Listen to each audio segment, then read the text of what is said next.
मागच्या वेळेस काय कोणत्या कसोट्या पाहिल्या आपण? कशा कशाच्या पाहून झाल्या? 2 3 4 5 6 आणि 8 पाहिल्या एवढ्या. आता पाहू आपण 6 आणि 9 ची कसोटी. एकदम सोपं.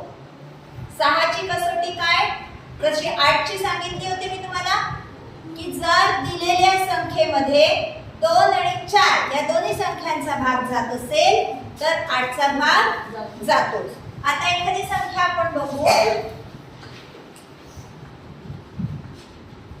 ती समजा संख्या, ठीक आहे. आपण इथे विषम घेऊ सध्या. दिलेल्या संख्येमध्ये जर 2 चा पण भाग जात असेल आणि 3 चा पण भाग जात असेल तर त्या संख्येमध्ये 6 चा निश्चेष भाग जातो. 2 आणि 3 चा निश्चेष भाग जात असेल तर.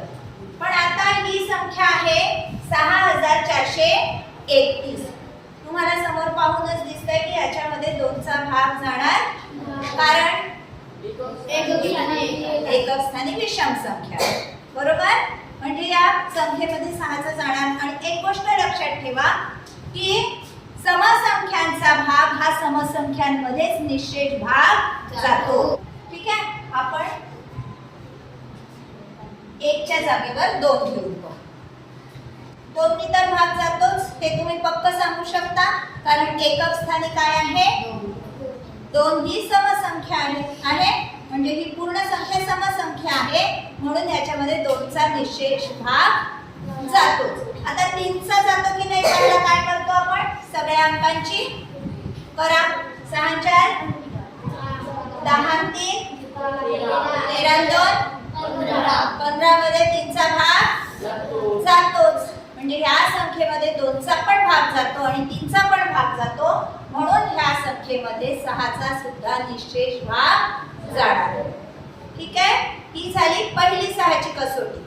आता 6 ची दुसरी आणखीन एक कसोटी पाहायची आहे आपल्याला.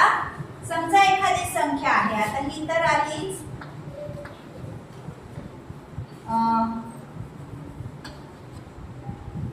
इथं पाहिलंच तुम्ही, आपण आता पाहिलं या पूर्ण संख्येच्या अंकांच्या बेरजेमध्ये 3 चाही भाग जातो आणि पूर्ण संख्येमध्ये 2 चाही भाग जातो, म्हणून 6 चा या संख्येमध्ये भाग जातो. आता दुसरी कसोटी अशी आहे की दिलेली संख्या जर सम असेल, दिलेली संख्या सम असेल तरच एकतर 6 चा भाग जाणार, ठीक आहे. पण सगळ्या समसंख्यांमध्ये 6 चा भाग जाईल का? नाही. तर काय करायचं आपण? जर कोणत्याही समसंख्येतील सगळ्या अंकांच्या बेरजेमध्ये जर 3 चा भाग जात असेल तर त्या पूर्ण संख्येमध्ये 3 चा निश्चेष भाग, हा शब्द एकदम सगळ्यांनी चांगला लक्षात ठेवायचा. कोणता? निश्चेष. विभाज्य तर जिथे जिथे येईल तिथे तिथे तुम्हाला निश्चेष हे वापरावंच लागेल.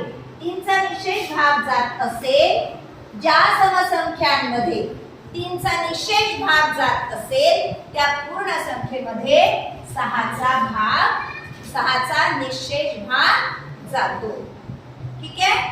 आलं लक्षात दोन्ही कसोट्या 6 च्या? काय? एक तर 2 आणि 3 चा, म्हणजे समसंख्येमध्ये 2 चा भाग जातोच, त्याच्यामुळे एक तर असं लक्षात ठेवा आणि नाही तर दुसऱ्या पद्धतीने लक्षात ठेवा की ज्या समसंख्यांच्या तिन्ही अंकांच्या बेरजेमध्ये जर 3 चा भाग जात असेल तर पूर्ण संख्येला 6 चा निश्चेष भाग जातो.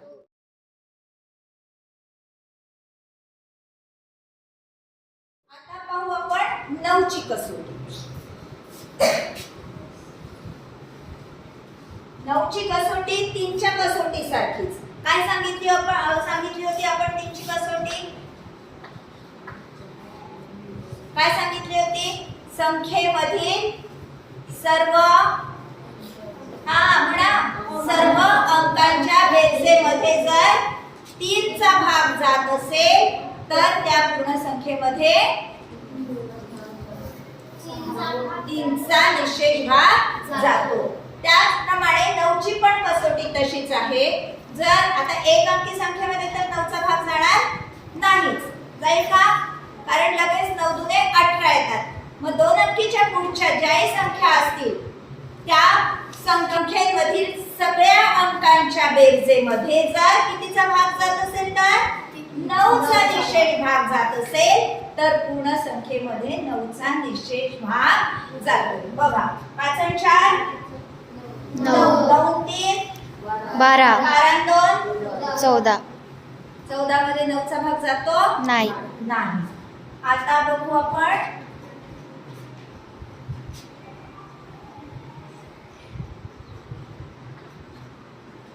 हा करून पहा. 5 आणि 4 9 ही संख्या वाचा आधी. 5437.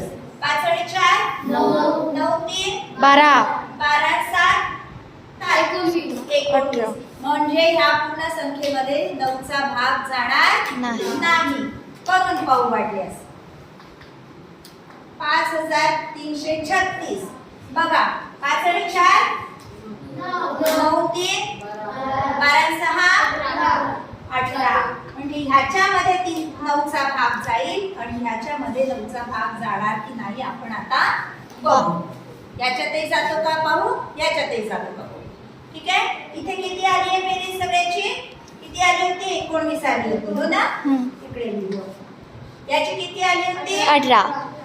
मग आता कसोटीवरून आपण काय सांगू शकतो की ह्याच्यामध्ये 9चा भाग गेला पाहिजे, याच्यामध्ये नाही गेला पाहिजे. बघू आपण करून.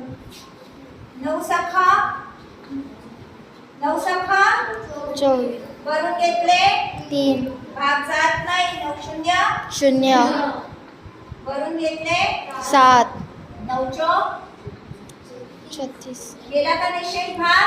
नाही. किती उरला? एक. 1 उरला.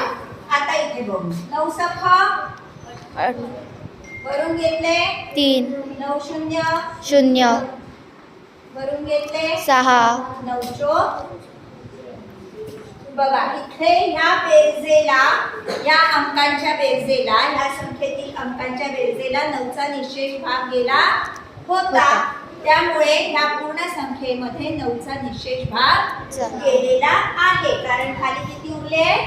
0. इथे खाली 1 उरला, निशेष भाग गेला नाही. आणि ह्या संख्येतील अंकांची बेरजेमध्ये सुद्धा 9चा भाग गेला नाही. ठीक आहे.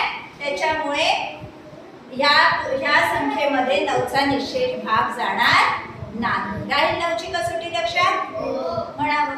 ज्या 2 अंकींच्या पुढच्या म्हणजे ज्या संख्यांमधल्या सगळ्या अंकांच्या बेरजेला जर 9ने निशेष भाग जात असेल तर त्या पूर्ण संख्येला 9ने निशेष भाग जातो.